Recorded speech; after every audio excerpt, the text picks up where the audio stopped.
తిరుపతిలోని జాపాలి తీర్థం హనుమంతుని జన్మస్థలం టీటీడీ గురువారం వైభవంగా హనుమాన్ జయంతి వేడుకలు నిర్వహించింది. జాపాలి హనుమాన్కు టీటీడీ చైర్మన్ బిఆర్ నాయుడు పట్టు వస్త్రాలను సమర్పించారు. అంతకుముందు ఆలయ పండితులు, అధికారులు చైర్మన్ కు పూర్ణకుంభంతో స్వాగతం పలికారు. అనంతరం హనుమాన్కు ప్రత్యేక ఆరతులు పూజలు నిర్వహించారు. అనంతరం ఆలయ అధికారులు చైర్మన్ ను సింధూర వస్త్రంతో సన్మానించి స్వామి తీర్థ ప్రసాదం అందజేశారు. సందర్భంగా టీటీడీ చైర్మన్ బిఆర్ నాయుడు మాట్లాడుతూ జపాలి హనుమాన్కు పట్టు వస్త్రాలు సమర్పించడం ఎంతో సంతోషంగా ఉందన్నారు. భక్తులందరికీ హనుమంతుడి అనుగ్రహం కలగాలని కోరుకుంటున్నట్లు తెలిపారు.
హనుమాన్ జయంతి సందర్భంగా శ్రీవారి పట్టు వస్త్రాలు సమర్పించడం జరిగింది.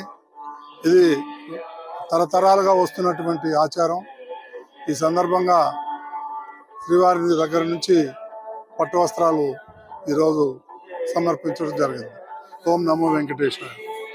ఓకేనా. ప్రతి సంవత్సరం కూడా హనుమత్ జయంతి జపాలి ఆంజనేయ స్వామి దగ్గర చాలా ఘనంగా నిర్వహించడం జరుగుతుంది.